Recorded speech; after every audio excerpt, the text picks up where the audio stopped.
India rightly celebrated when the frontline striker Sukhoi Su-30 MKI fired a modified BrahMos supersonic cruise missile for the first time last year.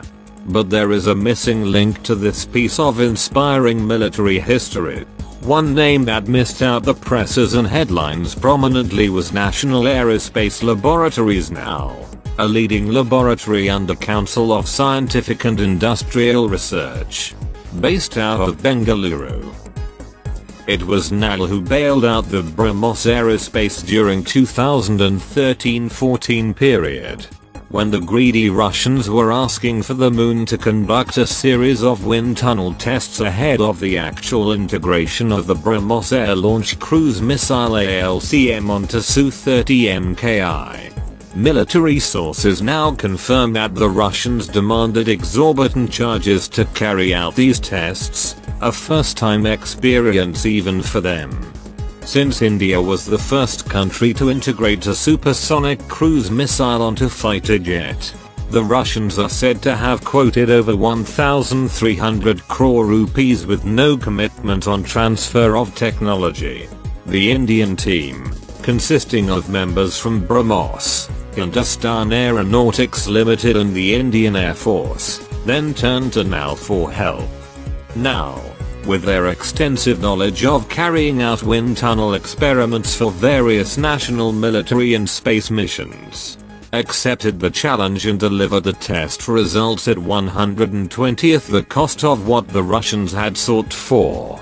For NAL, it was a first-time experience to undertake drop test of stores from a Su-30 MKI aircraft model at their low-speed wind tunnel, using fruit scaling principles. The scientists carried out tests at low speeds.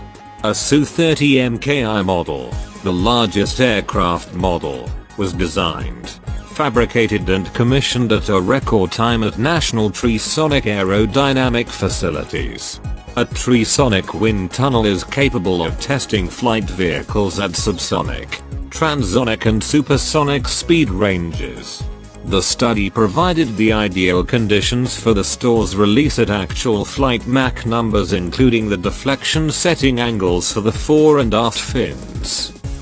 The software developed allowed tracking of the time-resolved displacement, velocity, acceleration and oiler angles. The composite image of the missile was recorded 4 different instances along the trajectory. NAL used appropriately scaled models of Su-30 MKI and BrahMos missile for testing in low-speed and high-speed wind tunnels. Aerodynamic loads on the isolated missile loads were measured in the 2-feet wind tunnel and the same model was attached to the aircraft model.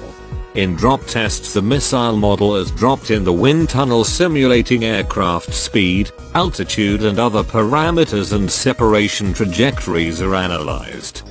These tests were crucial for getting clearance for the BrahMos separation trials. The team also undertook air intake studies to study whether the presence of the missile affects the performance of the air intakes of the Su-30 MKI. NAL was also involved in the crucial task of envelope expansion of the aircraft with the launcher, developed by BrahMos Aerospace Limited. When cross-checked, the complete test results even surprised the Russians, who acknowledged that NAL findings were better and more accurate than what they had derived at. NAL's wind tunnel results matched very well with the results of the actual flight data. The capabilities developed are now being applied to other airborne weapon integration programs. The path-breaking tests fetched NAL the Best Laboratory Award in 2014 from BrahMos, presented by former President Dr. APJ Abdul Kalam. Interestingly, India has named the hypersonic version of BrahMos after Dr. Kalam. Thank you everyone for watching this video. Don't forget to subscribe our channel.